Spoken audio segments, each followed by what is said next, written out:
Welcome to episode 129 of the InGeneral podcast, the Jurassic Outpost podcast. My name is Jack, and I'm joined with Jaden. Good morning, Jaden. How are you? Morning. 5:30 a.m. start. We out here. Yeah. Having fun. Another early one from you, Jaden. I'm sorry. No, it's fine. Anything for the great cause. The Jurassic Park 3 cause. I'm also joined with a very special guest today. Welcome, Dan. How are you? I'm doing great. I'm honored to be here. It's a pleasure to have you here. For those who don't know, give us a bit of an overview. Your handle online is Stuck On Sorna, right? Yeah, on Twitter and Instagram, I have a podcast strictly about Jurassic Park 3, the making of it, my love for it, interviewing cast and crew, fans. I released 10 episodes in 2021. And I'm working on new episodes now for the 25th anniversary in 2 years. It just takes me a long time to gather these. So if you love Jurassic Park 3 or Jurassic Park, I mean, check it out. It's some fun insight. Whether or not you like the movie or not, you'll learn something. So I have a feeling the majority of our listeners are major Jurassic Park 3 fans. If they're not, they should consider not listening I hope so. anymore. But the episodes that you have released are last year. I was listening to them again while I was working out, and usually I just listen to music or a podcast or something. But listening to a Jurassic Park 3 centered podcast while working out, there was the motivation I didn't realize I needed. That's the highest compliment I can get from anybody, out there pumping iron, listening to my podcast, which is like, someone called it like the NPR of Jurassic Park podcast. And that's like kind of what I was going for. So I'm happy to hear that.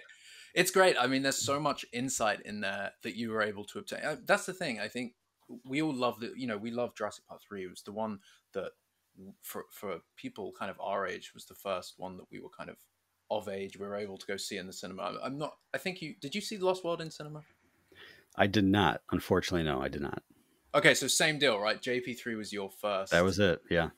And it's amazing that all this time later, you've dug up so much about the movie, which we will get into because there is it's a kind of we all know it had a crazy production, but there's so much there. But I think I'm curious. Tell us like how you became a fan, your origins as a fan. When did you first love Jurassic Park? When did you first realize that this was it? Sure. So when I first saw Jurassic Park, it was on VHS taped off TV. And it was probably like the first time it was on NBC. I think it was like spring 1995 because it had like trailers for Die Hard with a Vengeance. Like I remember that.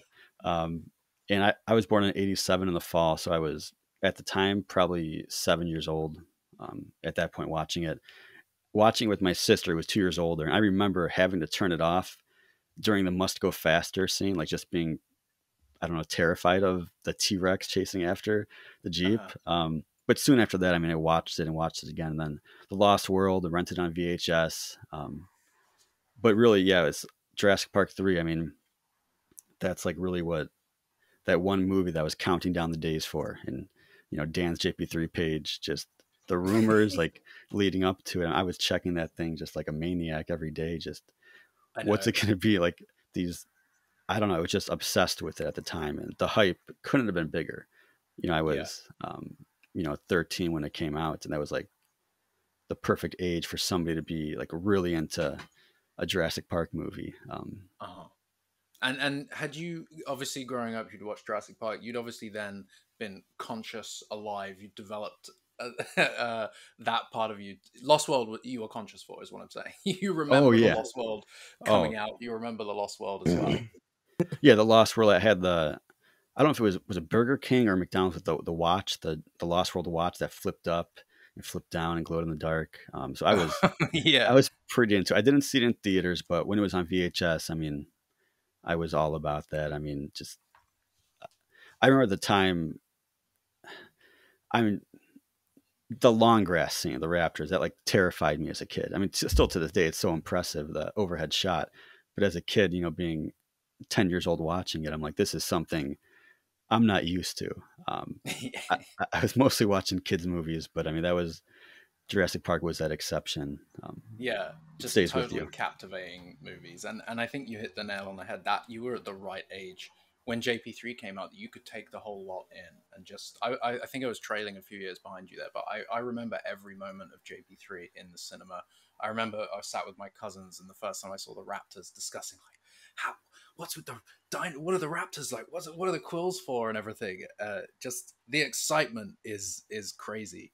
Was crazy at the time for that, and I can understand how you've ended up creating an entire podcast dedicated to JP3. Yeah. Well, and I mean, if you listen to my first episode, it's pretty quick, but I go into that first screening experience and the hype was so high. The movie was never going to live up to it. And I think going into it, I read like the novelization, the junior novelization, and I saw the movie and like I wasn't instantly in love with it. Mm-hmm. And I don't like, I remember when it ended just feeling like it was so short and like it did feel like it was missing something. I still do, but like, but over the years, I've really grown to love it, especially since like Jurassic World came out, and I was like, oh, okay, Jurassic Park 3. I get what worked with Jurassic movies and what they didn't have in Jurassic World, and like, Yeah. but I mean, now my love is it's more than just like I enjoy it. It's like it's nostalgia. It's seeing it with family and Dan's JP3 page. It's like that one movie you can talk about more than any other Jurassic film. Like I can sit down with you two, you know, at a restaurant, bar, campfire, and we could talk probably for 4 hours about JP3 and like just what it could have been or what it is. Like if we had the opportunity to time travel back to 2000, they're filming, we had the power to say, hey, delay the movie a year. We're going to fix the opening, Mm-hmm. add 20 minutes to the ending. I mean, that's a conversation that could last hours. And that's like kind of like one of the joys I have about the movie. Yeah, definitely. I think it's troubled production, which again we will get into. I think, but that troubled production is one of the things that almost makes it so much more exciting to talk about, because it's just a fascinating foray into Hollywood and the way that works, and the studio pressures as well. I remember, I think it was Kathleen Kennedy who revealed that she had a phone call a couple of weeks before filming about the screenplay from Joe Johnston, and they were like, "No, you're not delaying the movie." So that whole pressure at the time as well, an extra year of delay would have been crazy. But Jaden, how old were you? I've obviously asked you this question before, but how old were Yeah. you when JP3 came out? You were younger. Well, it was 2001, right? Yeah. Yeah, I was like 2 or 3. 2 years Yeah. old. Okay, so you remember it vividly then, yeah? I more remember it like around like 4 or 5. I mentioned it before, but like my rotation as a kid was watching Lake Placid and Jurassic Park 3 on repeat. That's right. Like that was my Classic.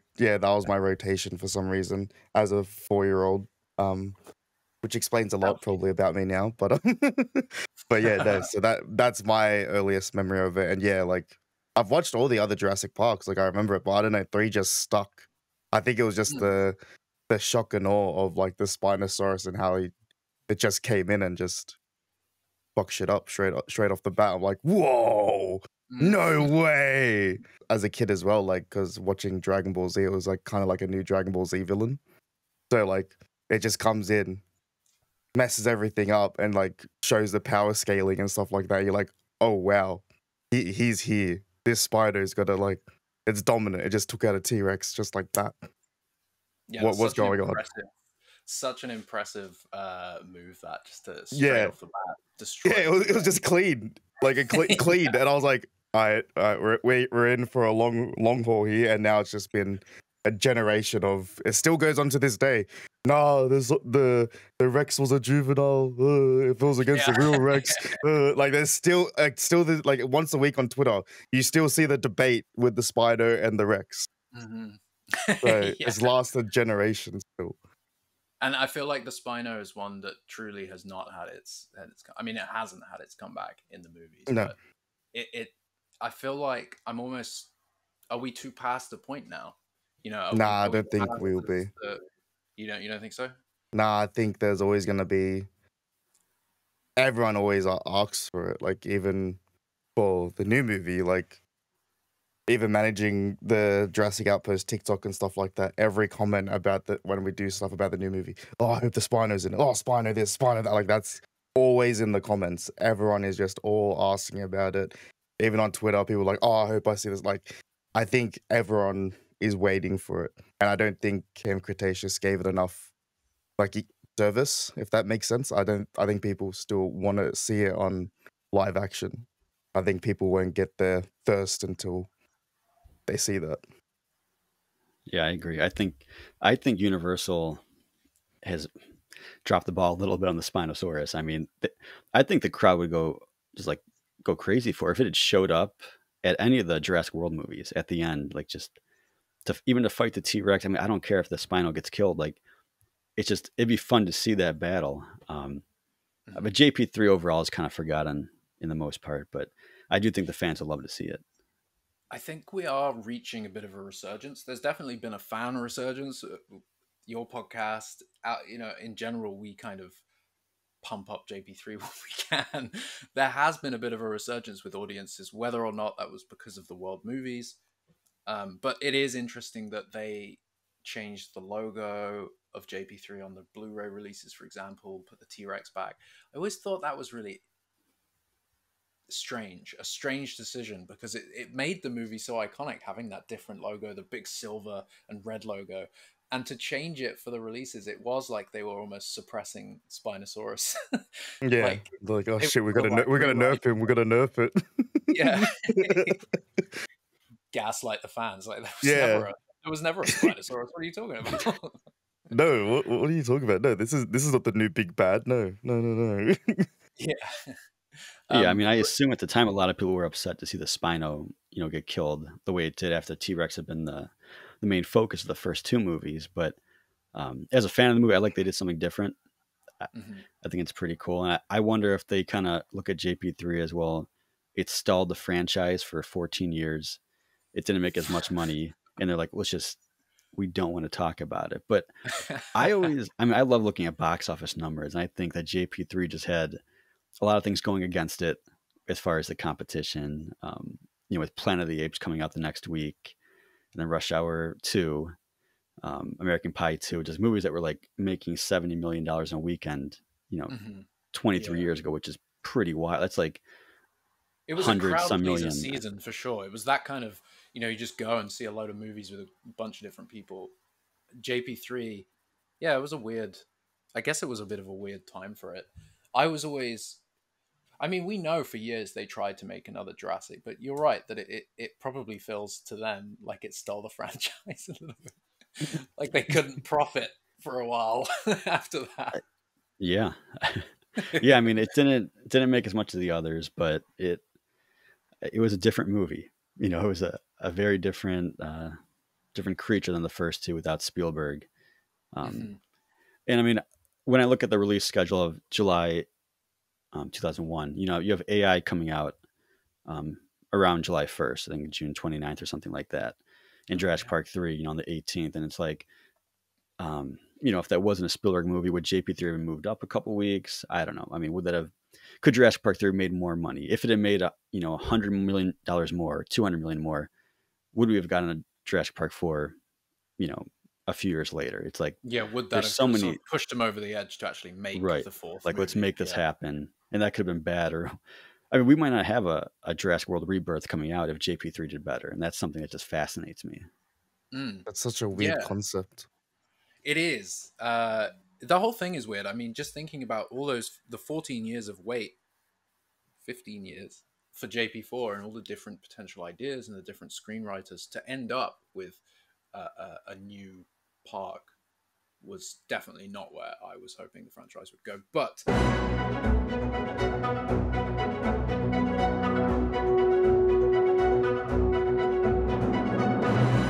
we will get to that because there's some really exciting things to talk about when it comes to JP3. But first, I want to ask you mentioned Rebirth. So are you excited for Rebirth?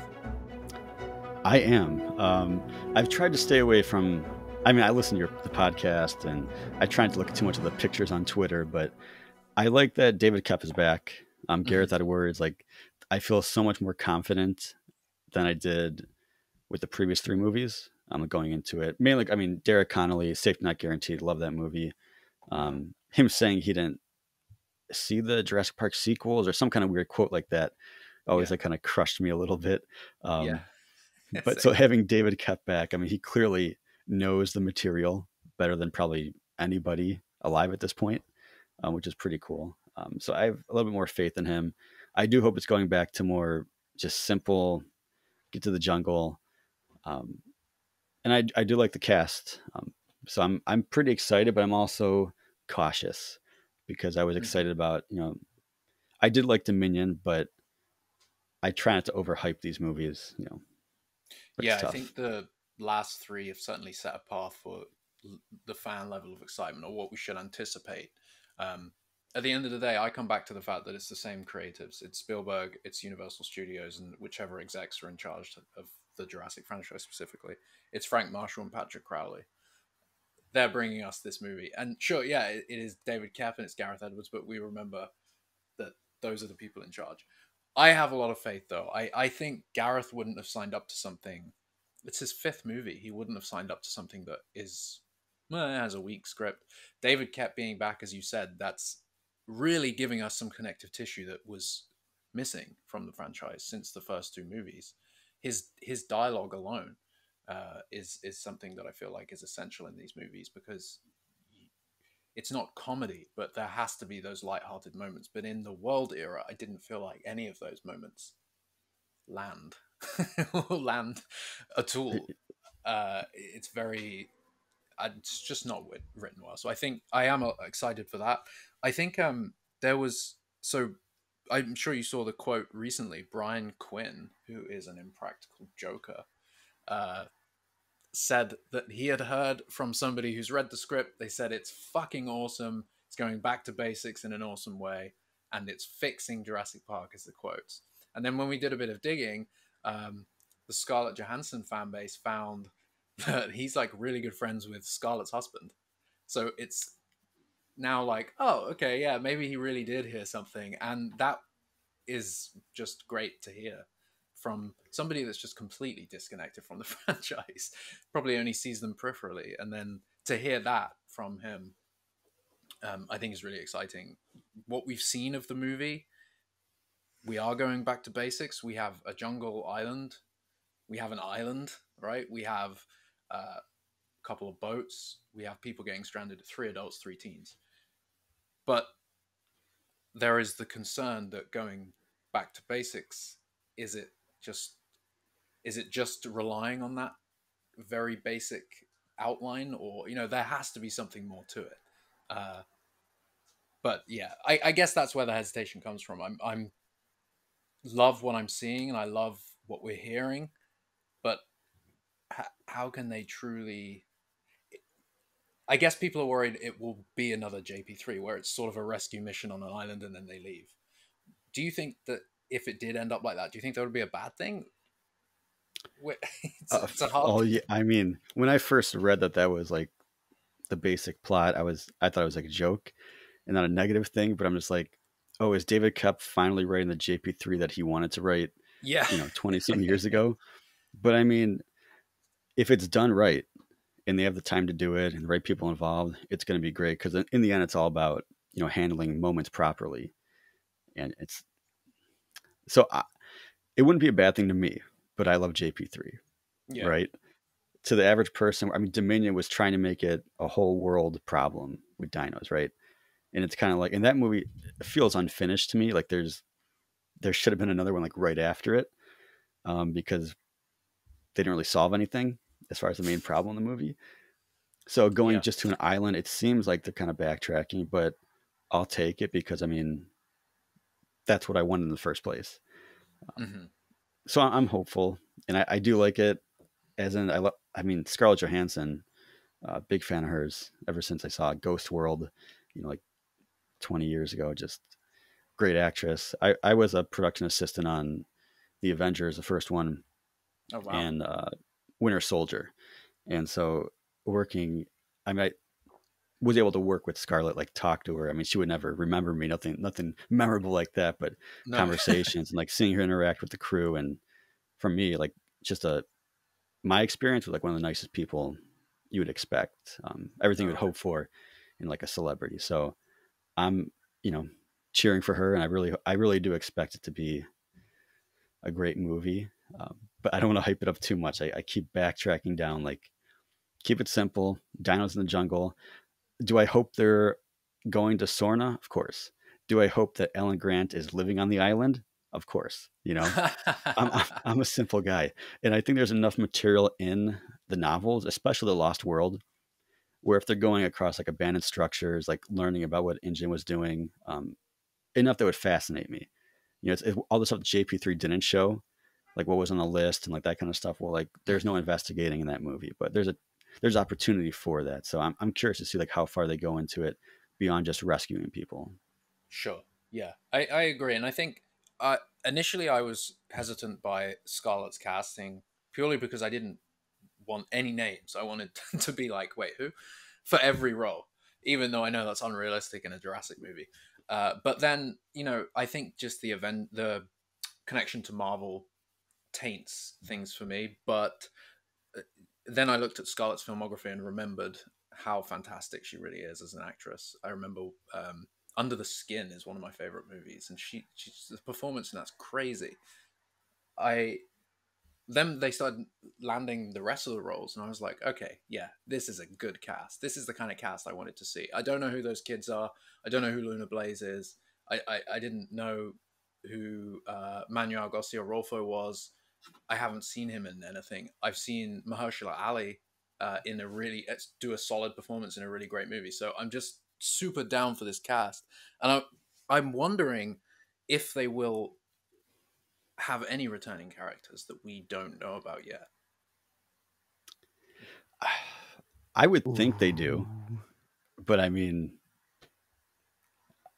because the cast list is small. It's not a huge cast, but which is a good thing. It's a smaller movie, more contained. But you said about it would be cool, if Grant was living on the tree. But maybe there is a connection to maybe the original trilogy. Maybe there is a character that makes sense to return. Maybe that's something they will be keeping secret rather than Billy. Yeah, yeah. Billy would be incredible. Billy. The hype that would be like, I don't care what it's about. Like, give me that movie. I mean, Billy's everything. We got to bring that guy back. He's Rhino. He's Rhino now in the Sony verse, which is rip my boy Billy though. But yeah, no, that him or Paul Kirby, that would be a good returning character.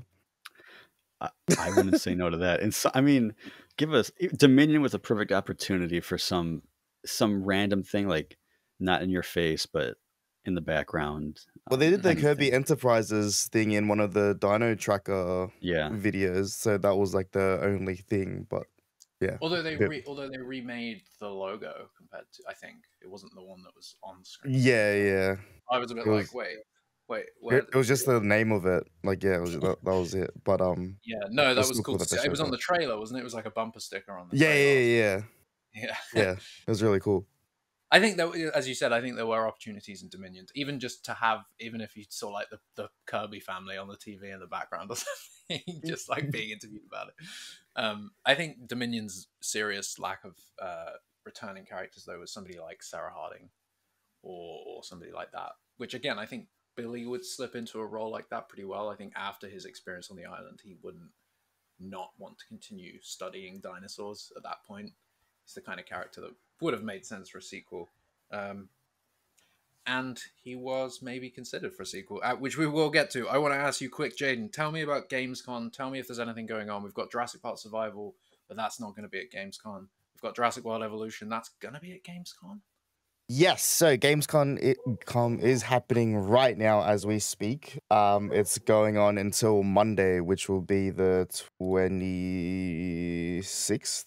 So that's when it ends. Pretty much the first 3 days, so yesterday, today, and tomorrow is the Xbox showcase.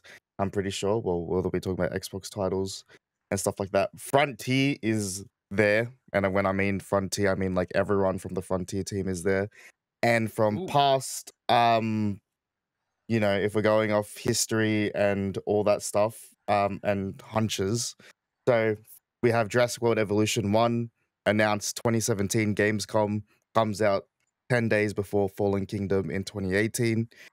Then again, tried doing it again. 2021 Gamescom, announced Jurassic World Evolution 2, tried to release a Jurassic World Dominion, but COVID delayed Jurassic World Dominion, so couldn't come out with it.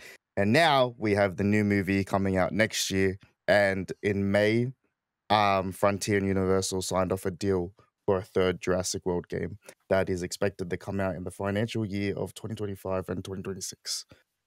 So, based off that information and just going off pure information, I feel like we will see something. But yeah, I don't think anything Jurassic Park Survival, nothing like that. But Saber is there. But yeah, I just don't like. There was more smoke for Summer Games Fest for Survival than what there is now, if that makes sense. If we're gonna see anything with Jurassic Park Survival, I would expect at the end of the year for the Game Awards, because then it's a year after Jurassic Park Survival got announced. So Well, yeah, that's the quick update. well, thank you. Timeline wise, it makes sense. I have a feeling, yeah, maybe based on what you just said, they will be announcing a third evolution at Yeah. the event. It kind of sounds like that would make sense if their plans are to release it alongside the movie. This week should be I feel like towards now, from the end of August, should be a big week for Jurassic, and I think we should be finding out stuff, especially for next year and plans and stuff like that. So I feel like we should be seeing something, but I could be wrong again. Like Jurassic Park Survival, I did get hyped for that for Summer Games Fest, but yeah, I feel like we have a lot more information here, and there's a lot of evidence to back up what I'm saying and stuff like that as well. Well, But Saber yeah, just announced another game this morning. I saw. I don't know if you they've saw that. announced 2 new games so Two far. new games. I forget what they were. Did you say they are at Gamescom? Yeah. Saber's there. Saber's always there because it's in Germany as well. Saber's most of their development studios are in Europe and stuff like that. Same with Frontier, they're in the UK and I'm pretty sure around Europe as well. So Gamescom is pretty much really big for those kind of companies as well. And yeah, Jurassic World Evolution is always getting announced at Gamescom. So What did Saber announce? I saw they announced another driving game. yeah, it was like just some of those little games. Let me go on. I watched the trailer for it though, and I thought all I keep thinking of. I know it's Focus Entertainment, which I also think they're the ones doing Quiet Place, if I remember correctly. They work with Saber on it, but I keep thinking all these assets. Like there's so much mud roads, jungle. There's all these elements, and I keep thinking, I guess we are getting our first proper look at survival from these road.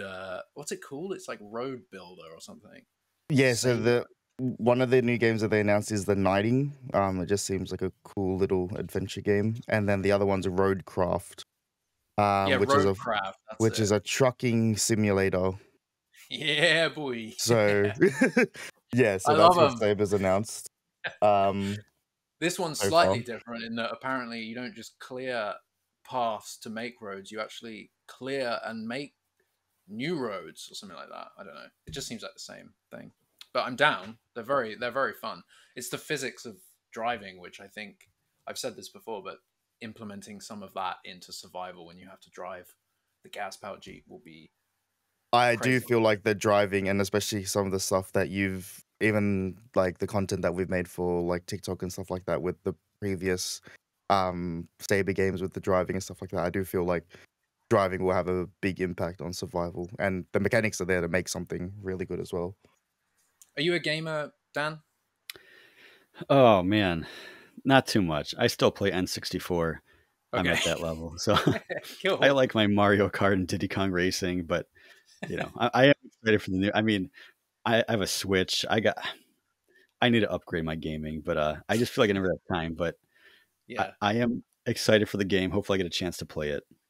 I think if more Jurassic fans, like Caleb's not too much of a gamer, but he's like, we haven't had a decent the kind of Jurassic game that would make me want to play games like that. And so I think Survival is, hopefully, it's promising to be that game for a lot of people. It's the Jurassic game I've wanted since day one. Well, it looks like the Jurassic game I've wanted since day one. So it looked. I know I have the Telltale Jurassic Park game from like over 10 years ago on my computer, and I remember seeing the trailer for the game and like being like really excited. I do like it, but it's not what I wanted. You know what I mean? So that's fully what we're getting, I think, will be hopefully what I wanted, you know, like a dozen years ago or whatever it was. But Yeah, just Then the ability to walk around the island by Yeah. myself, whether during the storm, when it's morning. I just want that to that accessibility to the visitor center, and it seems like we're getting that. But Jaden had a theory that maybe they've didn't what was it? Maybe they didn't show stuff at the last event because of all the uh open world. yeah, well, it was mainly you that made me think that it actually was shown, because I remember at E3 they used to show you a lot of games behind closed doors. But yeah, like with Jurassic Park Survival, I feel like there was something supposed to be shown at Games Fest, especially we always say with the Xbox installation the week of Games Fest, the Xbox social media manager posting the GIF of the glass and the water shaking the That's right. night before the Xbox showcase. And then it So wasn't like, even mentioned at the yeah, event. and then it wasn't even mentioned. So they're posting a lot of Jurassic references, and the fact that you could install a game that doesn't even have a Cease release did it. date. He had to Yeah, pre-install on his yeah, Xbox. and everyone's like, oh, it's just a mistake. No, that's not a mistake. I'm a gamer. I'm a I gamer. mean, you know, I have never seen that in my life where a game releases a pre-install without a release date or anything. I've never seen that. I They don't were think that's prepping a it. I don't think that's a oopsies, guys. like like Yeah, yeah. I've never seen that. So yeah, then 2 days after Summer Games Fest, the IGN article comes out. Yeah. hmm Yeah. Yeah, so I do think there was something showed, but yeah, like what you said, I don't know whether some partners weren't ready to show what they had because they still want to change some stuff, whether it's I think it was what you said, Jack, Emblem having something to do with it. I don't know, maybe yeah, Yeah, something like I that. mean, in the brief work that we've done with Universal, there's some obviously everything has to get approved by both offices, and Amblin is one of those approvals. Obviously, they own the property, they own the rights, so they have to approve things before they get released, and they have. They sometimes have specific requirements on what can and can't be considered Jurassic Park. So perhaps they were going to show a trailer, and perhaps that trailer had some combat with a dinosaur in it, and perhaps Amblin went, no, can't show that, because we know that they don't like the idea of firing guns at dinosaurs or fighting dinosaurs, which is fine. But maybe the game had something like that in it. Maybe she picked up a gun and they were like, pull it, we're not doing Yeah. that, we're not doing that. So maybe they sort of reworked the strategy. I know that historically for Jurassic games, that has been the case. Universal as well. I think for Jurassic Park Survival, the one that got cancelled back in 2002, 2001, I know that one of the reasons was the whole concept of the game, just shooting guns at dinosaurs and stuff, was something a bit they weren't sure about that. So maybe that affected it, but hopefully we're on the cusp of learning more about that game. It's certainly been way too long coming, and I think It does once make they get sense that you say that though, like with the whole gun thing and stuff like that, because a lot of people, especially like in my Twitch streams and stuff like that, and especially last year for the 30th anniversary, and just the way that Fortnite is in general, where they're just doing collabs with everyone. And they did do a dinosaur season last year at the same time as the 30th anniversary, and Epic Games, who own Fortnite, have already collabed with Universal and Jurassic Park and Jurassic World of Rocket League. It's just like, why is one of the biggest pop culture movies not in Fortnite yet? And I think it is because guns and dinosaurs, and they don't want that interesting. in there. But Yeah, yeah, I because did they did some, the Forza thing, right? So all the Jurassic yeah, vehicles are in Forza, yeah, which is cool. and Rocket League as well. So yeah, they've done a lot. They've collabed with games and stuff like that. Especially for Dead by Daylight on mobile. Apparently, this is what I've heard, because I remember at the start of the year there was rumors of Dead by Daylight and Jurassic doing a collab. And Dead by Daylight's like a horror game. You have to escape from like monsters and stuff like that. It's pretty violent and gory. But apparently on the mobile game, they did a mini Jurassic collab, and there's a few perks and stuff like that. But I haven't seen anything about it. But that's what everyone corrected me about and stuff like that. So, and the same There's an company old. that Sorry, go ahead, Jane. no, the same company that makes Dead by Daylight, Universal, and that company, I forget what they're called, but they also made an app that got cancelled, which was Jurassic World Primal Ops. Oh yeah, Um, Primal. I remember that. I had yeah, that on my iPad. yeah. So the I that like that's the that's just same. awesome. So they already worked together and stuff like that. That Yeah, company that and stuff Primal like. Ops thing was so weird. Do you remember that, Yeah, Dan? It was like that mobile game where you I don't controlled a remember that. No. hunter. Yeah, it was a year. It was a year, 2 years ago, yeah. It and was in beta, and then they just scrapped it. yeah, it was only available in certain regions, and then they had it on for like a couple months, and then it got deleted. It's Yeah. great. Another Jurassic game blown up in smoke. Uh, I was about to say, Jaden, there was this old mobile game that you can still get today that was made after JP3 at some point in before like proper smartphones, uh, and it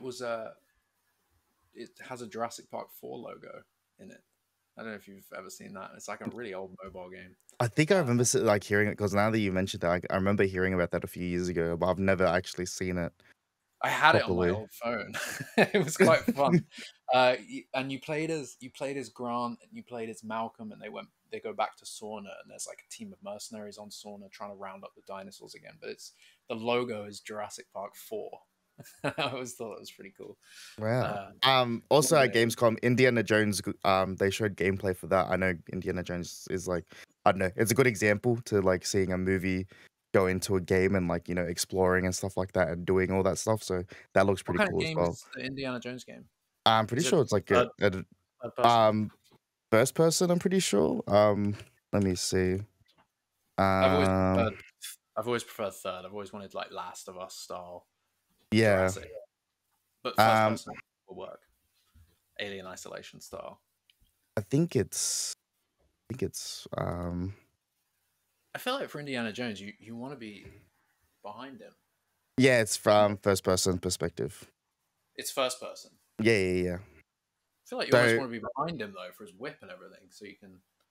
yeah, I guess, but the cutscenes are pretty cool and stuff like that. So you do see like him and stuff like that. But it's just like I guess it's like kind of like a Tomb Raider-esque like type of game, like where like you're an adventure and stuff like that. But yeah, I thought that was pretty cool and something to rope in as well, because other movies are doing that and taking that route of putting their movies as in games and stuff like that. And there's a lot of hype behind it. It looks pretty good, to be honest. So yeah, Hopefully, it that's turns out good. Unlike that Jurassic Park the game, which just wasn't. I agree with you, Dan. I was so pumped for that game, and then when it came out, and I played like 10 minutes, and was like, oh, I hate this game. It's just horror. It was just point and click. It's like Yeah, it's reminded frustrating. me of the JP3 education games. Like, what were they? Not well, Scan Command was one of them, but the ones where you would go as a little robot to the island and jump Yeah, around. I, Yeah, whatever they were called. Ridiculous. Anyway, let's talk about Jurassic Park 3.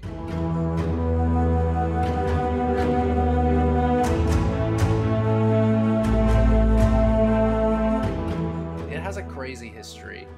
As we were saying before, there is a weird little production going on there. But for anybody that doesn't know, Dan, give us a brief overview. After The Lost World, Jurassic Park 3 started happening. What really happened? well, that's a good question. I'm still trying to figure out all the details of exactly. I mean, we know that in 1999, Craig Rosenberg had a script, Mm-hmm. um, which was very different than the movie that we received. And there are some storyboards that I think you've also shared um, on your YouTube channel, or maybe Derek Davis did, which are just fascinating. It's more kids on the island, kids on dirt bikes. It's a very different story, but we know that got scrapped, and it gets confusing for me because I'm trying to figure out the details. Like we know in 2000 when they're filming, about 6 to 8 weeks before they're about to start shooting, Spielberg tosses the script, right? The Peter Buckman script. Mm-hmm. It's gone, it's done, and we're kind of starting over. And they keep some of the elements, but they don't delay the movie. And from interviewing, the crew and the cast, I mean, it's just fascinating. I mean, Shelley Johnson, the DP. I mean, he has some good stories. Talking about director Joe Johnston. Just Joe wanted to leave the film. It sounds like multiple times. I have newspaper articles I've read where he's talking to his agent, like, if I leave now, what'll happen to the movie? Like, can I do it? And it's just like, and this is funny. Like, the side note is that these are newspaper articles that came out like right as the movie's being released. And it's very rare to have a director of a big film, you know, that loves the movie that he made, kind of talking how much he hated working on it. Yeah, yeah, Right. But I mean, yeah, the production basically started over about 6 weeks before filming. They kept some ideas, but you know, there's a lot of great artwork out there that shows what the movie could have been, and that's kind of what fascinates me. There's still more artwork out there from the original script or different versions of the script. I've read probably, I think, 4 or 5 different versions of the script. Some have major changes, some have minor changes. Um, but I don't know how the casting crew like knew what they were even, you know, doing. You talk to the script supervisor. I talked to her, and she's like, "Some days you don't know what you're filming. You know, you're yeah, writing down dialogue on napkins." It's like, what yeah, a weird production. And I mean, to have Spielberg, you know, work like being a executive producer. I mean, Joe Johnston directing. I mean, even they couldn't put the brakes on the train. The train was going, like they had the release date, and they yeah, weren't budging from it. It's just, it's a wild. The more people I talk to, the more I learn. And there's still so much to like discover. But I assume that Universal kind of wants people to forget about it. You know, the film, the making of it, but fans are fascinated. mhm, The visual history book, James Mottram, talked to him. I mean, there's a lot to uncover still. So that's kind of like the troubled productions, like my main interest in the film at this point, just trying to learn more, um, just keep digging really. yeah. I definitely the one thing that makes me the most excited and always back then is on the DVDs the concept art and specifically the posters that were made. Now I know that a lot of those posters or some of them would have been made before the final screenplay or the screenplay they chucked out. But the ones that were sort of focused on embryos and extinction and breakout, that's what's most exciting to me because that's where I always saw the franchise going, especially after The Lost World. You've shown us, they gave us a tease of San Diego. The next movie kind of needs to be partly on the mainland. And we know that Jurassic Park 3 was at some point going to be partially on the mainland.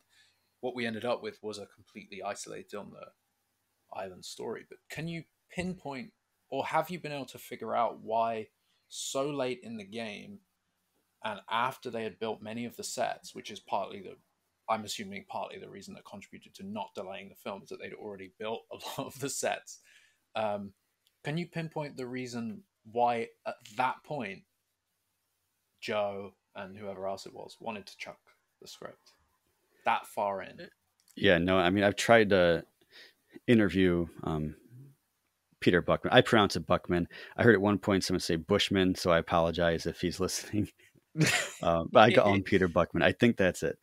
I think it's I've Buckman. reached Yeah, I out. hope. But Yeah, he's politely declined multiple times over the past, like, you know, 5 years that I've reached out.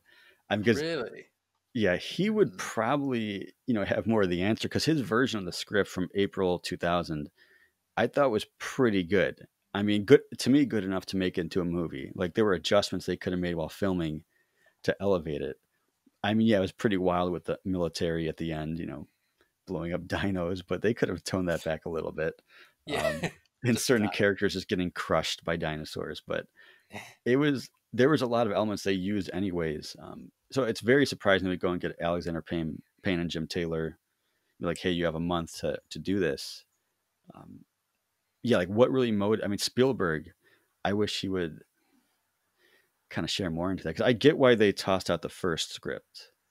You know, Joe Johnston like even says it played like a bad episode of Friends, right? Sure. Which is pretty horrible and insulting to say Yeah. to Craig Rosenberg, but he's an honest guy, so that makes sense to me. But I mean, Peter Buckman, I mean, his script, I read it in I think episode 7 of my podcast, and it's not perfect, but it's fun.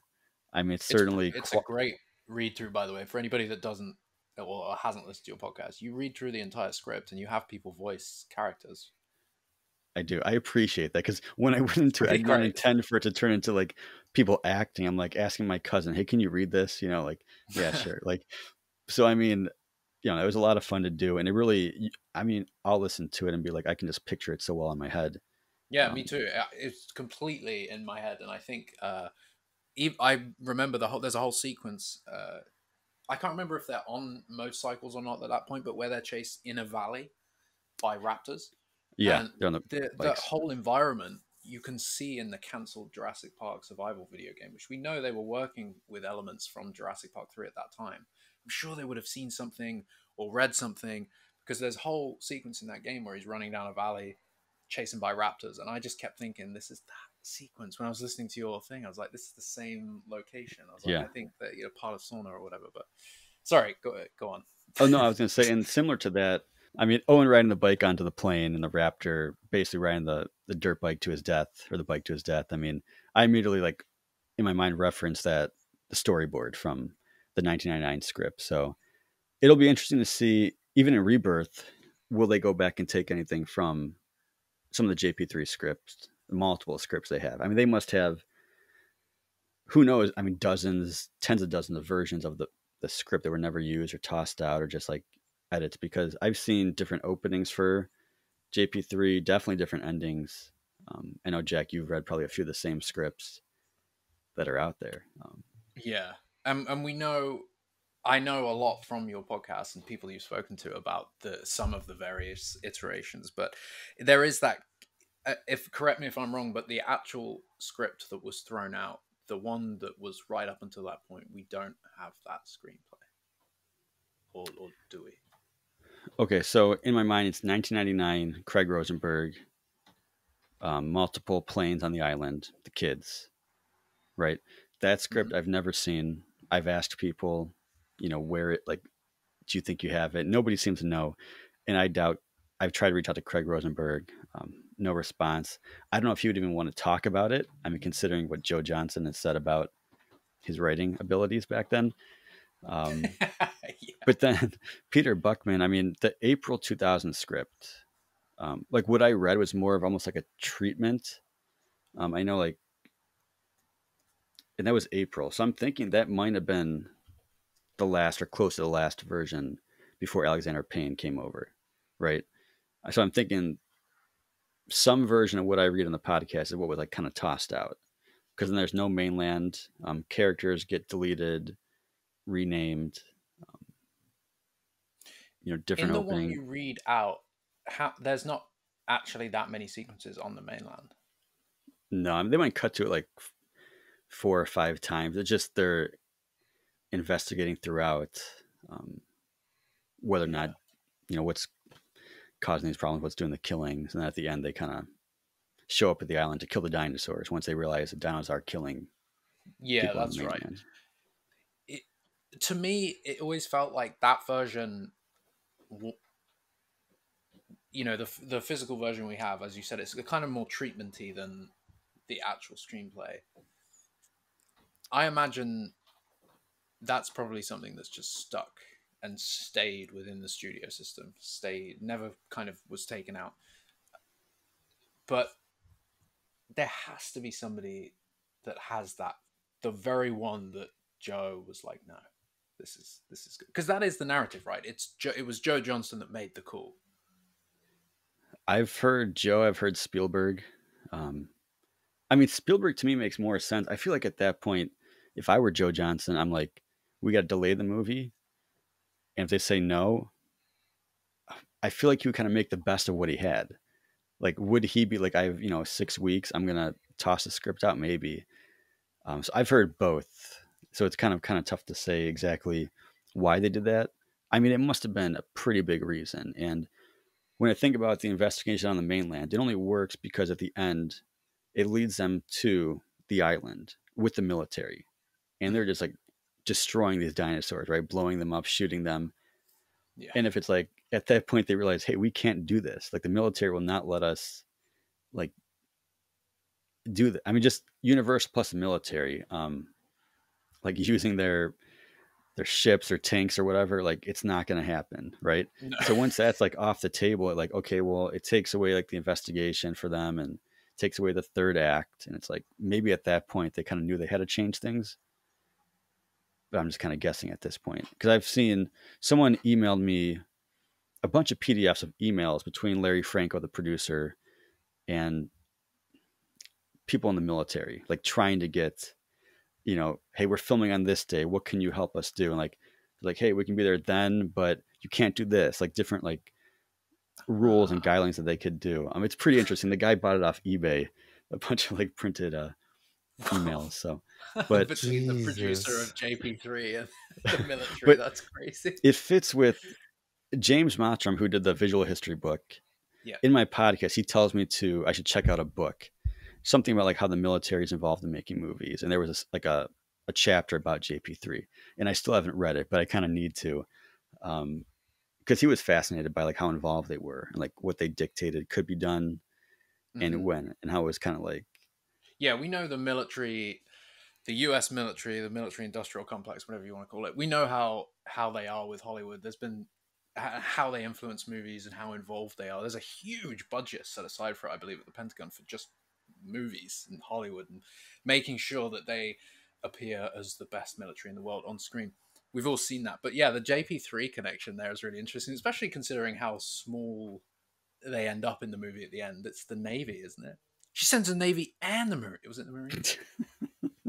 yeah, Navy Marine. Yeah. Yeah, I mean, they don't really do anything, right? No, and I they mean, just sort of show up. Right, but when you're watching, you're totally expecting something to happen, and it doesn't. So, and there was meant to be something there. That's kind of the whole thing Yeah. about JP3 is it's kind of missing. It's not missing a third. It's kind of missing like half of its third act in a way, because things get wrapped up. The raptors and the eggs kind of get wrapped up, and they get off the island. They rescue, but it's missing that big event at the end of the movie. And we know there was supposed to be an event at one point. There was. You can provide more insight in this, but at one point there was supposed to be a Spinosaurus and raptor confrontation, or at least that's something that's been. I think Shelley spoke about that. yeah, he spoke about that. I think one of the version of the script on your website has the raptors showing up at the river attack with the Spino, right? Yes, yeah, I think so. Yeah, So, one of so the there's that. was able to salvage. Yeah, there's also the Pteranodons attacking the helicopters. There's a version where our heroes escape on a raft, which is my favorite. They build a raft, take the river out to sea, and they have a sail made out of a giant John Hammond That's like right. vinyl poster, which says "Welcome to Jurassic Park," which is I kind of love it. And then like Yeah. a mammoth pteranodon starts to like attack them, and then gets blown to bits, and they see the choppers and the planes coming by. So there's a couple different versions, but I would have taken anything, like just 5 more minutes. Something. Yeah, I think there was supposed to be the most memorable. I think we have storyboards. I think these storyboards go all the way back to the DVD. I could be wrong, but the end sequence where the helicopter is attacked by the pteranodons, that was right up until the very end, right? That was involved. That was going to be Yeah, part and of that's it. so. I recently talked to, I forget his last name, Bob, like from Hawaii movie tours. Oh, you spoke to Bob? No way. I did. Jasper. Yeah. Oh, yeah. Just the nicest guy. I mean, so we were going through his old website, like using the Wayback Time Machine site. Cool, man. And I can't wait to listen to this. I love Bob. he was so thankful because he thought the site was gone. Like when he sold his company, like he thought, like when I sent it to him, he was like, I mean, close to emotional. Like it was like, he was looking at literally a time capsule from, yeah, it's 20 all years his ago. work. All of his work from back then. Yeah. He was shocked. And we were talking about how he had received the script for Jurassic Park 3 or some version of it. And he was like leaking page by page. I don't know why. And like there was one image and it was like a very like poor sketch of a pteranodon attacking a chopper.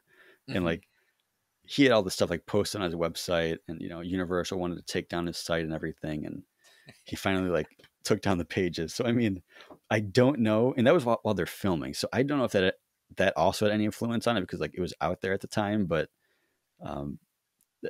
there was definitely a different version of the ending. And yeah, yeah, that's so great. You spoke to Bob, man. I remember those pages. I remember going back through his website. A lot of his stuff obviously naturally ended up on Dan's JP3 page. I remember those script pages. It was like 2 or 3 pages of the script.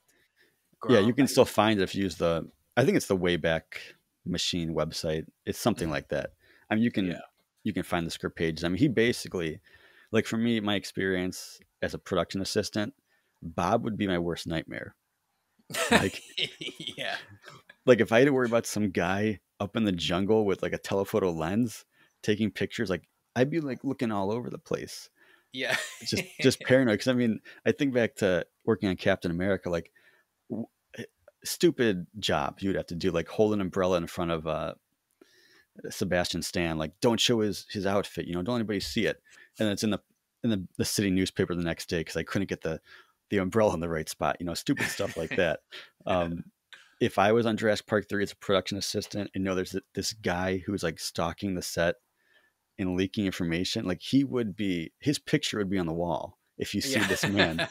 But I mean, he's the nicest guy, and like he describes it like he was trying to get the tourism industry going and like his own company. Like he wanted people to want to come there and see where they filmed the movie. So that like was kind of his intention, or so he told me.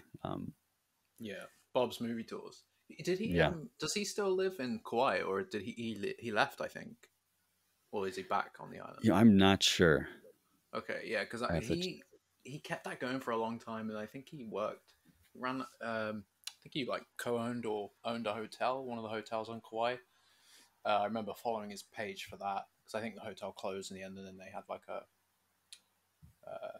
a nostalgia type page for it. Yeah, I mean, But I think someday somebody will make a movie about this guy when he talks about the early days of he had a van and a VCR and a TV and like movie clips playing, and he would talk with a microphone over things and just be oh driving wow, around. I'm like, this is wild. Like this, like uh, very, I don't know, just a unique character for sure.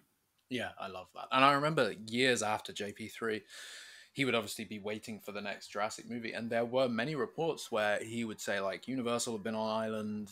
There was even reports that came from Bob that a hotel room had always been completely booked out by Universal for Yeah, Jurassic, and they were about to film. That was the rumor, and it's like, what was that? If not, because we know at points they were quite close to shooting a fourth movie.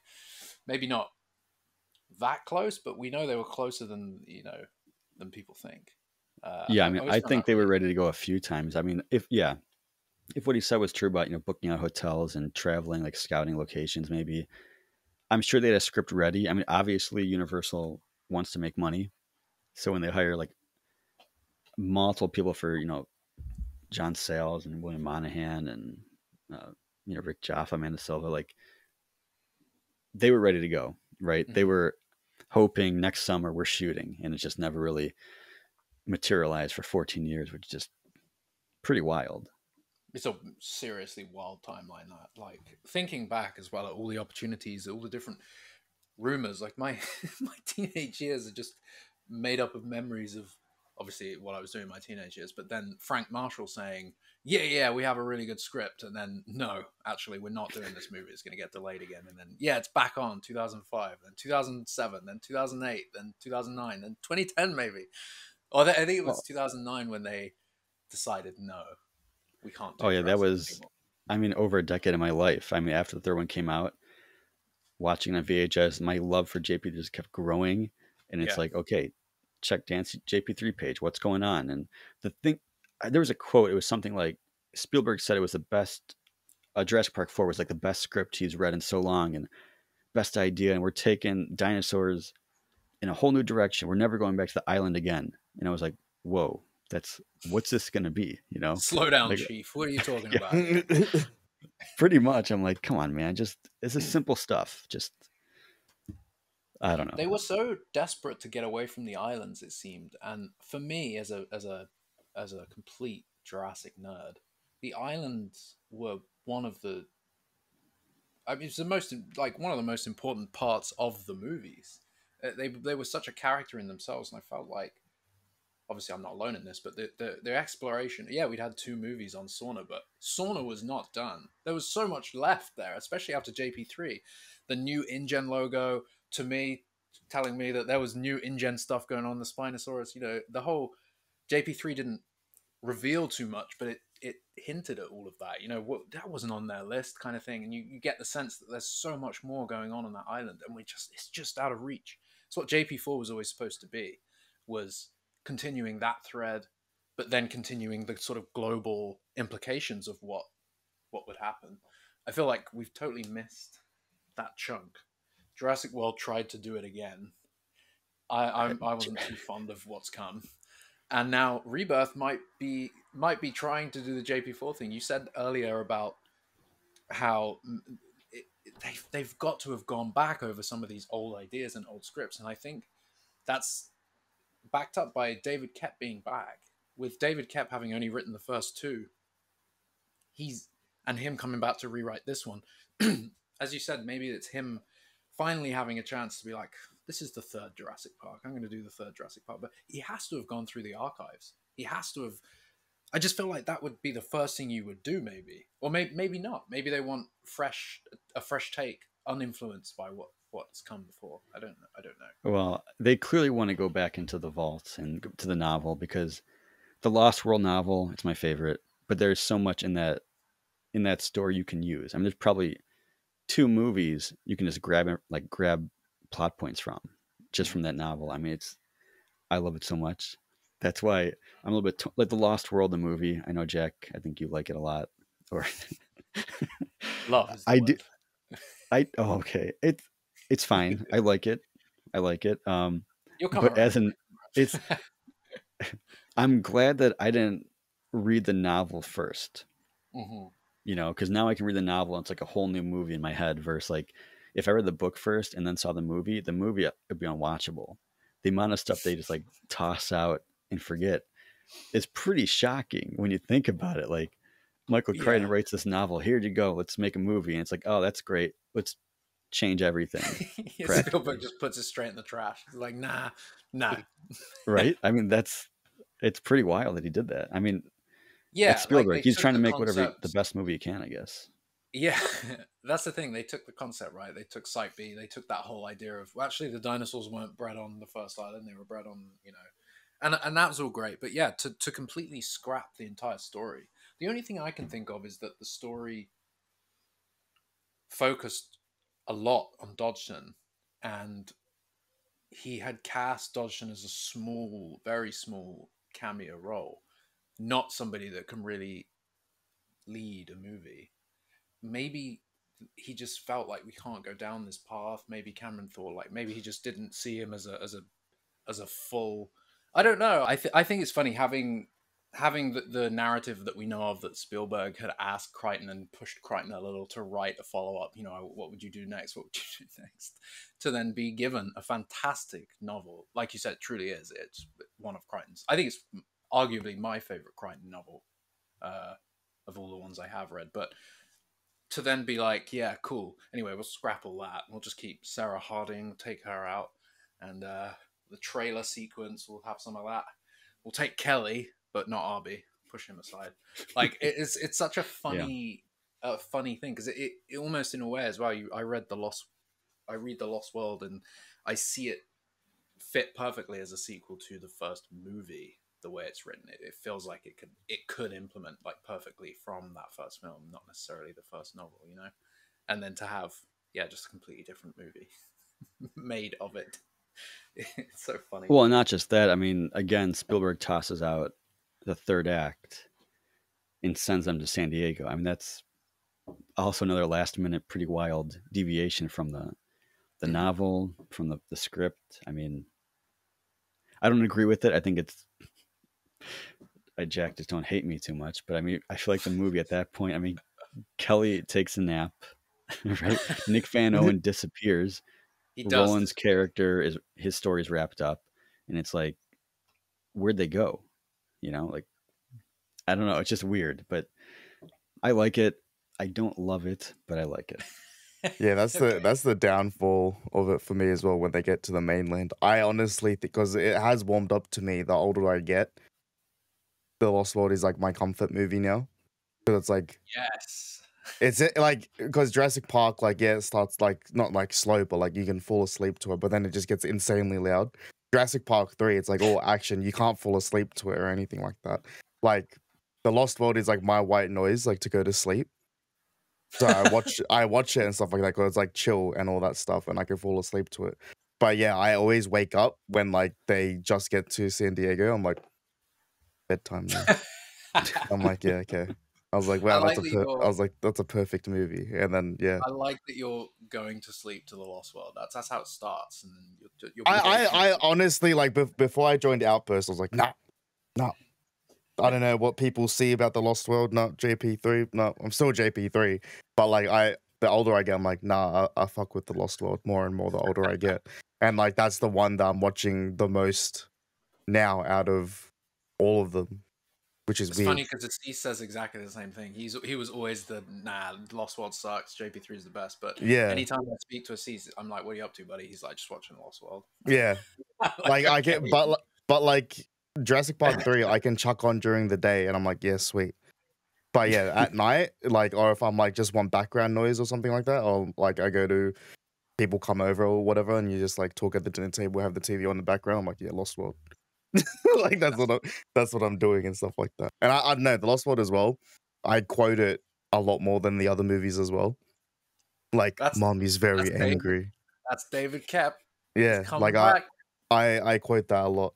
Yeah, but speaking as well on this is one thing that I wanted to throw in as well because about Rebirth and stuff like that, and how everyone's talking about how everyone's saying, oh yeah, it's like the script's good, blah blah.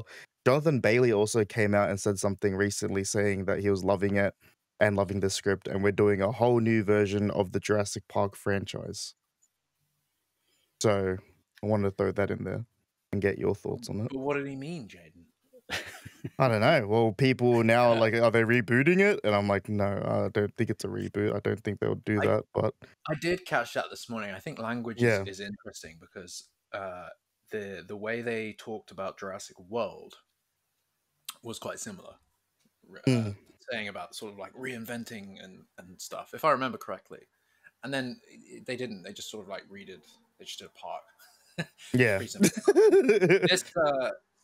This it's interesting coming from him. So we've had a number of people say Jurassic Park. They're not calling it Jurassic World. They're calling it Jurassic Park, which in itself is I think quite telling. Even though I think Chris Pratt, Bryce Dallas Howard probably at times referred to it as the Jurassic Park franchise. They were obviously in the World movies and referred to it as such. I think it's interesting we're so close to the World movies having ended that they're now all just saying Park again. And that whole, I don't know if you saw the picture inside the Sky Studios office that Frank Marshall shared. Yeah. But it's just Jurassic Park. There's just the Jurassic Park gates on which is cool, by the way, the elevator, and it's just the Jurassic Park gates. They got like John Hammond's quote on the wall. They have a massive printout of the island, the helicopter approaching the island. Yeah, that's so cool. It's classic Jurassic. It's all about that first movie, and I think is going to be quite telling. Jonathan Bailey, what was his quote exactly? So the quote is from V Magazine, classic, and posted from Film Update's Twitter account. But he's like, I can say it's written by David Koepp, who wrote the original. It feels like it's in ultimate hands to bring it back to what the originals achieved. Or the original achieved. Ooh, he's throwing shade on the World movie. Yeah, so that's what I mean. Be careful, Jonathan Bailey. Be careful. Everyone that like is on this new movie has been always referencing Jurassic Park and bringing it back and like paying homage to it.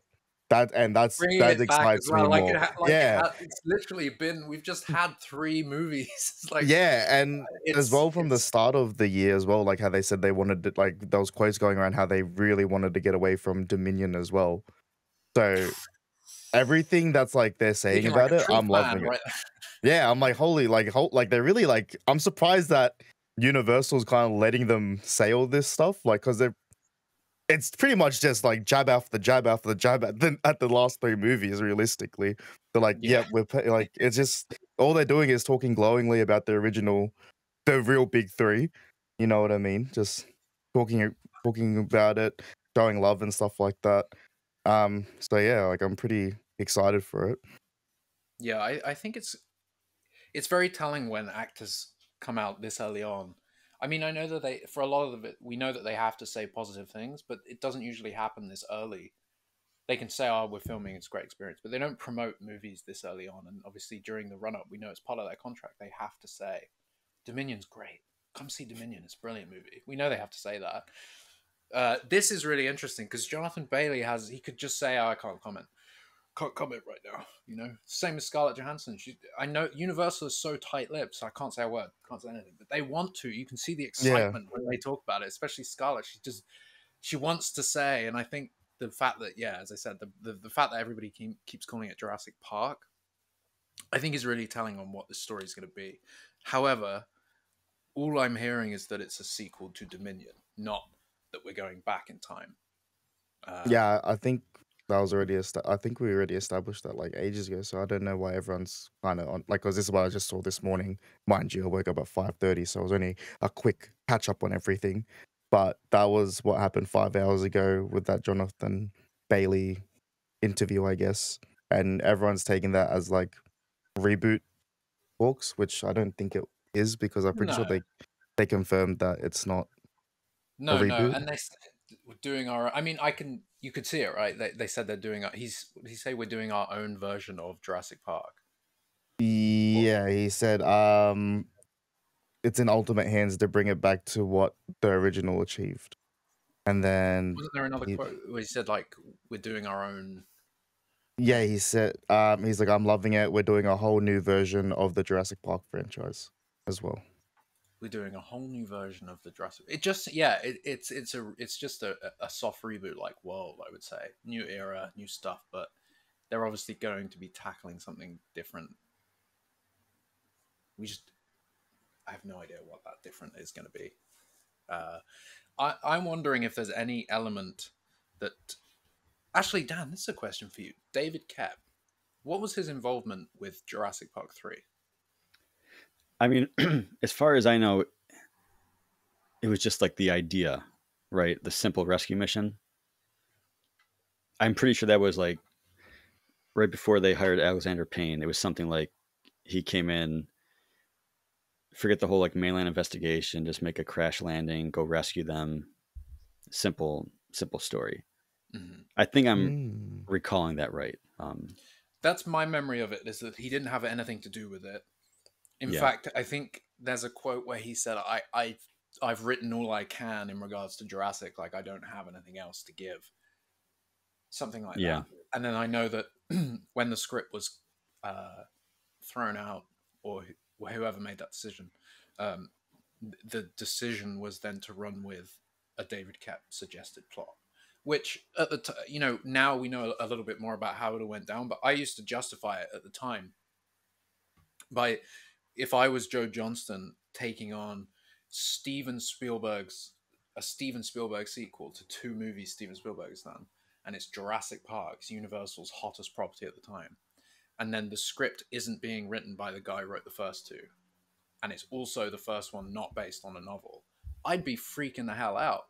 And then if it wasn't coming together for whatever reason, the script gets chucked out, the first thing you do is be like, David Koepp, help. And if he'd suggest a rescue mission, I'd run with it. At that point I would understand how Joe might have felt, in the sense of, I need what made the first two, like David Koepp. I understand that, but yeah, as far as I know, that was literally it. He just suggested rescue mission, or maybe there's more to it, but maybe that's something we'll find out in interviews for Rebirth, because I just can't wait to hear from him again and hear about like what he thinks of the franchise. yeah, for sure. I mean, he wrote the first two. I mean, think about how much time he spent working on those first two. And I think the Ultimate Visual History book, it talks about how I think it was David Koepp. I don't know if that's right or not, but I know some of it Spielberg, his wife was giving birth, and he was away from filming The Lost World for I think a few weeks, and David Koepp was on set, rewriting some of it. And I think like he's got that kind of like, I assume the movies are kind of like his baby at that point. Like the amount of time you invest in it, working with Michael Crichton, like there's that closeness to it. So I mean, JP3 comes along, and yeah, did he have nothing to offer? I highly doubt that's true. I mean, as a writer, he might not want to do it, right? But he's going to have ideas, and I'm sure he saw the third movie and he saw the Jurassic World movies, and he probably thought, like in his mind, "Wow, that was not what I would have done." And Rebirth is literally the David Koepp Rebirth, his opportunity to maybe fix some of it. I mean, this could be what he's been thinking about for the past 20 years. It's kind of how I hope so.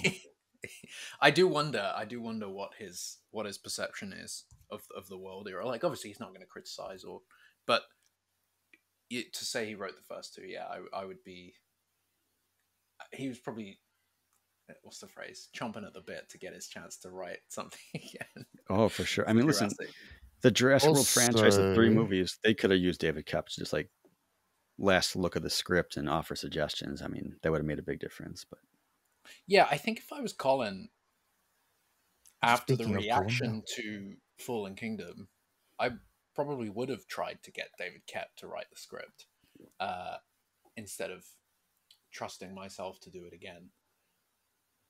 But yeah. speaking of Colin, real quick, I don't know if we've gone. I don't know if we've covered this, but he's creative consultant for the new movie as well mhm.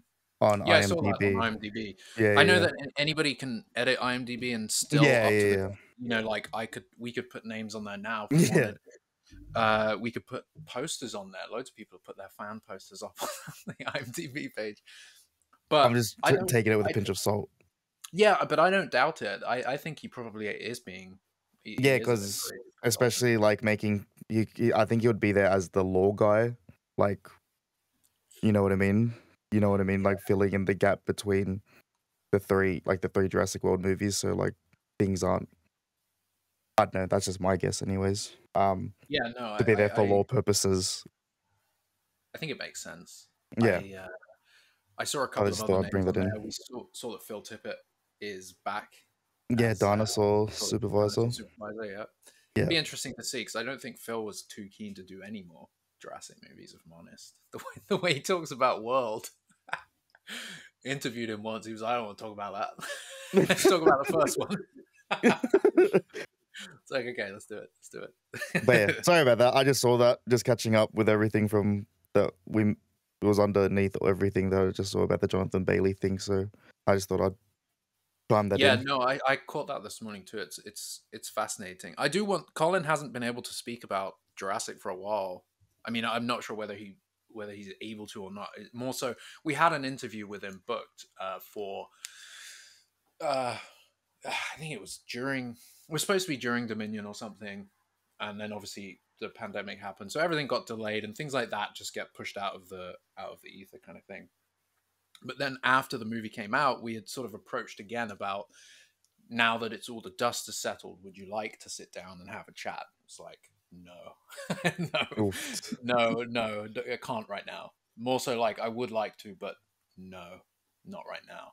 And I wonder if that was because of the new movie at the time. Maybe he'd already heard about it, that maybe they were already doing work, or maybe it was too soon after those movies. I would be keen to speak to Colin though. I'd love to get his sort of retroactive thoughts on Puggy's everything. brain.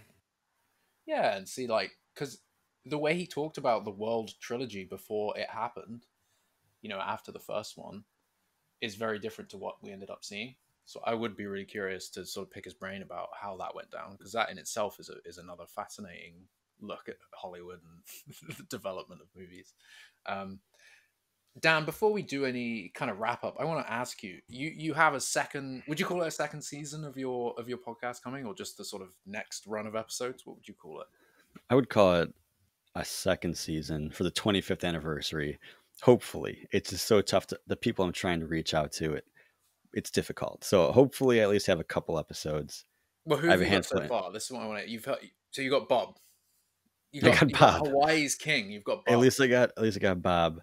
I have one of the production assistants who shared. I know I've shared some of the photos Oh my on god, that Instagram. King! I've got that saved. That one of the guys in front of the Spinosaurus. Yeah, that one, that guy. Yeah, the bigger guy. That's the PA production assistant. Right. That's fascinating. I mean, he talks about Bob, having to look out for that guy. So it's pretty interesting. I got a few more people. I know there's Jeff Gerwood. I know he shared some images of the JP3 set because he worked at Universal, one of the offices nearby. He's the one that sent me. It's like the crumpled up papers that were on the InGen compound set. I don't know if you saw that. I have them somewhere over here. They're definitely on my Instagram where it's like all this stuff.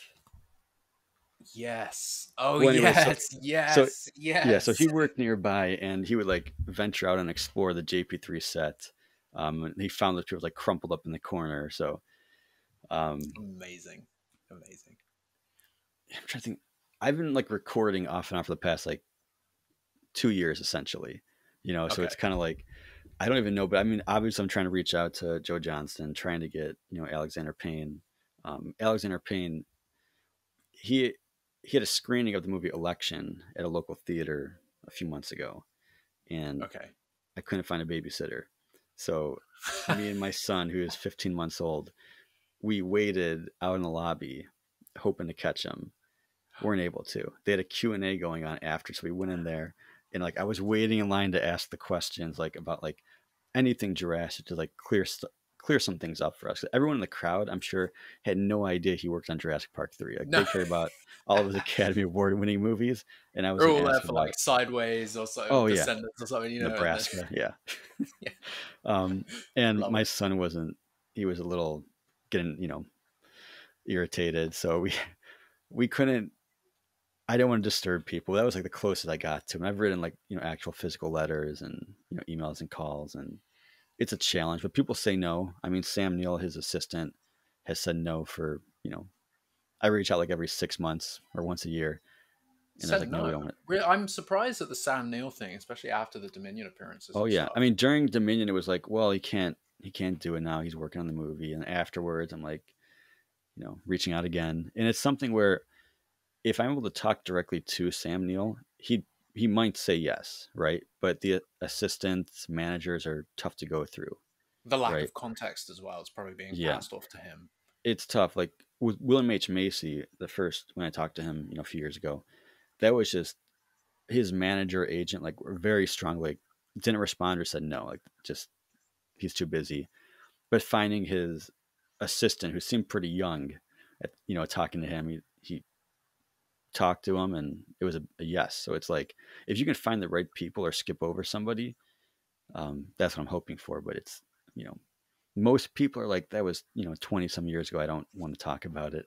I'm Alessandro Novola. Like I would love to talk to him, but um, his agent's been or manager just no thanks. So It's so interesting because yeah, you're not approaching it like, oh, we want to talk about the broken production of JP3. You approach them as like it's a celebration of the movie, and you want to yeah, just talk about it, right?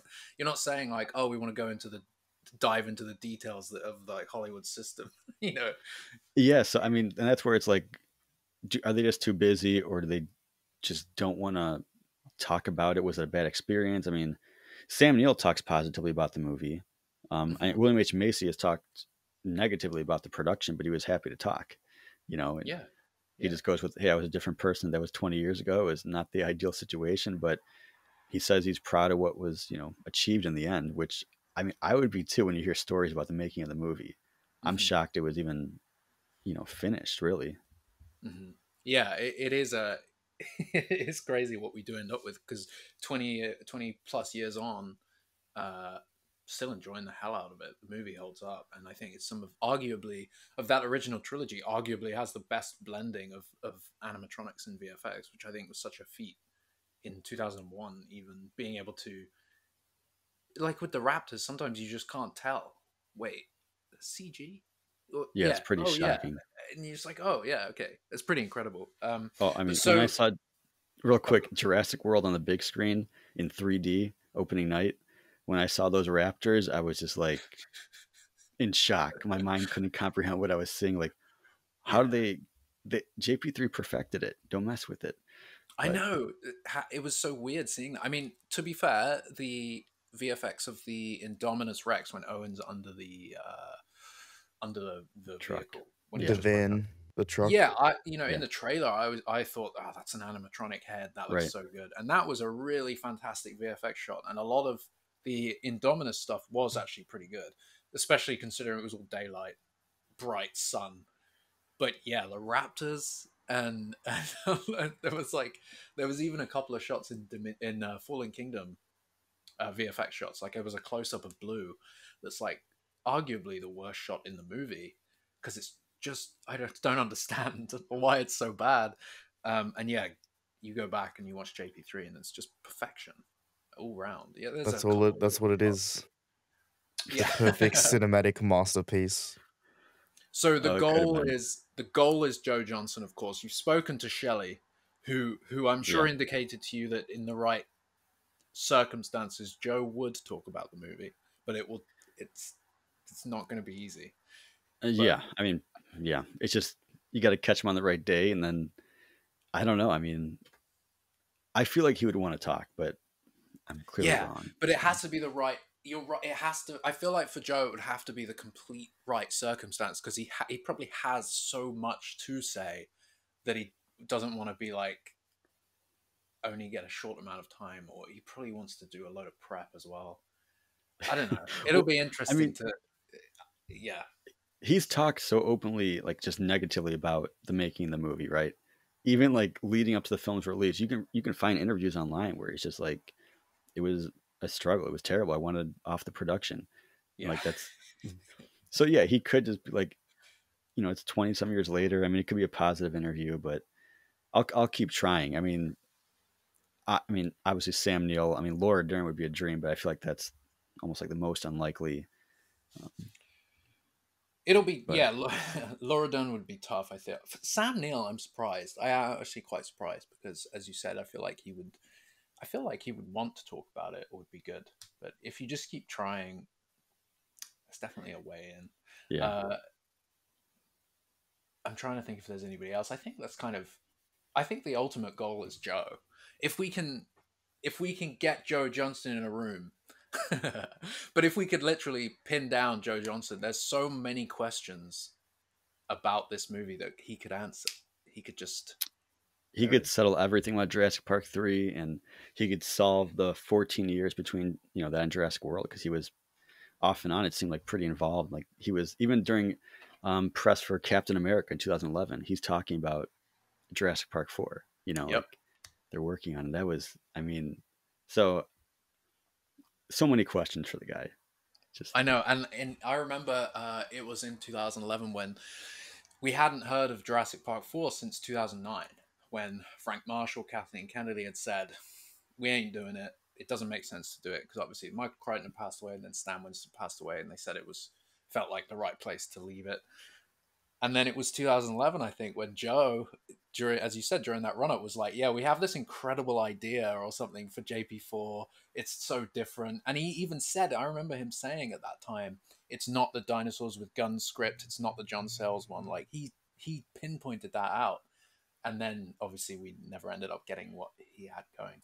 I really want to know all those details from Joe. I'd love to know. I spoke to Shelley years ago now, but he revealed a lot about, off the record, about like what him and Joe had talked about with JP4, and they had both wanted to go slightly darker and go down the more like the way JP3 looked in the Aviary was the kind of goal and what they wanted to do more of in JP4. And as a fan, waiting 15 years, that is what I wanted to hear, because that is like my favorite part is the Aviary and the dark aspects of it. So yeah, nice to hear that from the cinematographer, that they wanted that too. oh yeah, that's the dream, right? I mean, there's nothing in Jurassic World that comes close to the aviary sequence. So No. And I think as well, I remember back in the day laughing a little bit about the way Spielberg, because he said he was jealous of the plane crash sequence. He said it was incredible, really well put together. And at the time, I was like, compared to the first movie, what are you talking about? JP3 is like, ha ha ha, And every time I watch that sequence now, I'm like, no, this sequence is so good. Like from the screaming in the forest and the gunshots, from that point on, it's just like, oh shit, literally end of your seat terror. And then the whole crash is done so well. The Spinosaurus, I don't know, I love it. I actually get what Spielberg means. I'm jealous of that yeah, sequence too. the Put that together. editing is very noticeable. The sound, like the crunching of the plane, cutting to sound of the screaming, like back and forth. Mm-hmm. It's it's a hidden gem. It's just tough. Jurassic Park 3, when I think about the opening, it just sets a wrong tone for the whole film. Mm-hmm. The horrible parasailing shots, green screen, just it's it was horrific in 2001 watching it as a kid, and they could have cut out a couple shots, and I don't know why they wouldn't cut out that, like it's like a side shot of Ben and Eric just like bouncing up and down, and I'm like if I watch it with anybody else, you kind of like try and distract them, like, hey, you hear about that football game the other day? Like you want them to like look away from the screen. Yeah. because it's like Yeah. it's just like a stain on a good movie that doesn't need to be there. They could have cut out that shot or a couple of the shots, but And I learned through your podcast that Shelley didn't shoot those shots. yeah, isn't that sad? Yeah, so Like how the opening heartbreaking of that the is. movie, he didn't shoot those bad shots. It's so sad. That would be devastating, right? I mean, just people that he knows, other professionals, family, like to start off the movie that it's his first big movie, and those shots are there that everyone thinks he did it, right? There's no disclaimer on the bottom that says Shelley did not shoot this. Shelley wasn't here. Yeah. Shelley wanted to reshoot it, but they wouldn't let him. Like His personal copy that he shows people, it does say that at the bottom. He's got the watermark on there. I hope so. I mean, it just does not fit, and I feel Yeah. bad for him about that. That was a really interesting story. I think that's where we should end this. Is people who want to learn more about Jurassic Park 3 need to go and find your podcast. They need to listen to it. Where can they find it, Dan? They can find it on Spotify, Apple Podcasts. I think pretty much everywhere. If you just Stuck on Sorna, search it, you'll find it. Stuck on Sorna, Jurassic Park 3, Spinosaurus logo. Boom. Yeah. Yeah. I think I watched it or listened to it on YouTube, but yeah, it's on. Oh yeah, it's also on YouTube. I forgot about that. It's on all of the platforms, and hopefully when's the 25th anniversary? 2 years. 2026. So yeah. Yep. Got some time. Okay, yeah. So hopefully by then you'll have interviewed Sam Neill. You'll have sat down with Joe Johnston, a proper sit down. That needs to be a video version of the podcast, I think. Oh, that'd be great. Yeah. A handful of other people as well, and maybe by then you'll have discovered 3 more of the scripts that we didn't know exist. I'm sure they exist. I'm sure they do. Until then, we'll have to have you back on. I'm looking forward to speaking to you again, especially as you learn more about Jurassic Park 3, because every time I talk to you there seems to be something else, so it's very key. But yeah, thank you so much for coming on, man. It's been great. Thank you very much. It's been an honor. I really appreciate it. No, absolutely. Jaden, good morning. What time is it there now for you? 7:30 a.m. 7:30 a.m. I'm awake now. I'm awake. So yeah, you're awake. You're ready for a podcast. Yeah. Yes. No, it's been great. I'm glad you were here for the Jurassic Park 3 one. This it was really interesting. It keeps evolving as we learn more about it, and it, as you said, it becomes something. It just gets better. Yeah, I think everyone's just like, I think we've spoken about it so many times, but I think now everyone's just appreciating it more for what it is, especially now after the 3 world movies are done. I think everyone can just look back at it fondly because, yeah, when I first got into the Jurassic community, it was so hated, and like you'd legit get bullied for showing love to it.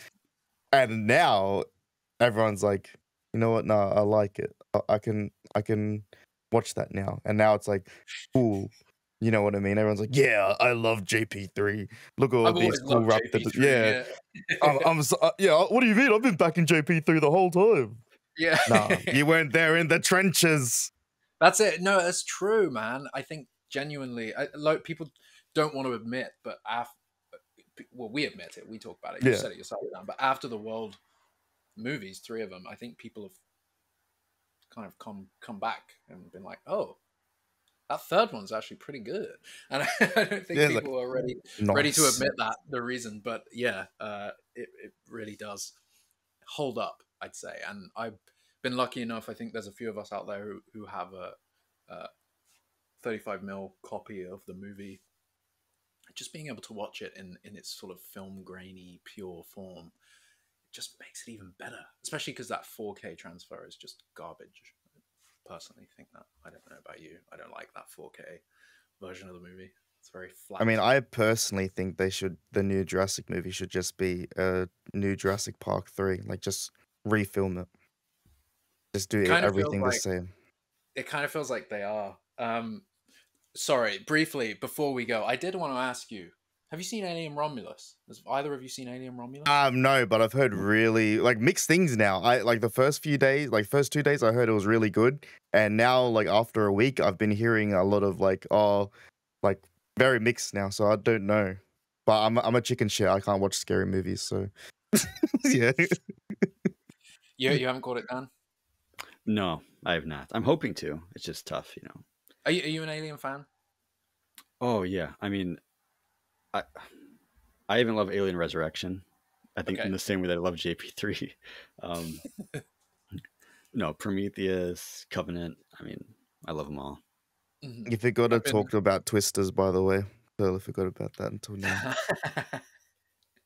Yeah. Did you like Twisters? I'm listen. I've seen it twice in theaters, and it's very tough for me to find time to see movies. But I've seen it twice. But Okay. having said that, the first movie is an A plus. Twisters I enjoyed, but compared to it, it's like a C movie. Right. And you didn't finish it though, right? No, no. I turned I it off would, after about 20 minutes. so when like Glenn Powell shows up, is that when you turned it off? He hadn't even showed up. Are you kidding Literally me? had not showed up. Maybe I was not in the right frame of mind. I'll probably give it another go. But God, I was. It opens with stupid people doing Mhm. stupid things, and I'm supposed True. to Yeah. care about them and feel sympathy for them, and like Oh, all it's of a her friends problem. died for a reason that she is the reason they all died, and I'm supposed to feel sorry for her. And then when she sat at the dining table and this guy, the guy who didn't die, came up and is showing her something, and he's doing that. He's like, right, imagine this thing of salt and this thing of, but he's doing that whole thing, and she's like looking at this salt thing, and she says something like, "That's the most impressive thing I've ever seen." And I was like, I'm fucking done with this. That is such bad writing. I don't That's know. I funny. just could not get behind it at all. And I love Twister. I love the first one. I like that movie. So I don't know. It doesn't compare to the first one. I wish you would finish it, because the third act is what I want to talk about the most, and it's very the structure. Like watching the movie, it was just weird. I don't know. You'll have to watch it. It's just kind of like I won't ruin it because I think you're gonna watch it. I will say this: there's way too much country music throughout the whole movie, but I love country. I love the music, but like you're watching it, and I'm like, this is supposed to be scary and intense right now, and it's like, you know, country boys got to learn things. It's like Blue it's jeans and yeah, it's funny, but I liked it. I mean, I saw it twice, but when you watch the original, you realize what makes the original great. And like yeah. I was a kid watching Twister, and I didn't care that Bill Paxton, Helen Hunt, like these characters that are mid 30s or 40s, like there were no kids in the movie, and it still like resonated because it was a fun, like there was like serious drama going on, like her losing her dad, they're going through a divorce, like that's like what makes the characters. That's like the movie. They could have said it's like take the movie Marriage Story, and it said, hey, set it in a tornado like outbreak. And it's Yeah, like, oh, yeah. okay, I get it. It's like a great story. Whereas the new one's more just kind of like go chase tornadoes. Yeah, like It's it's just about chasing the tornadoes, which is why, yeah, and some movies work.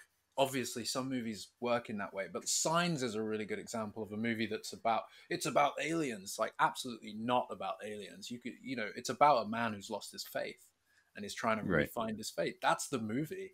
It's not about the aliens at all, and I think that's such a great example of that's pure character, and that's what films, good films.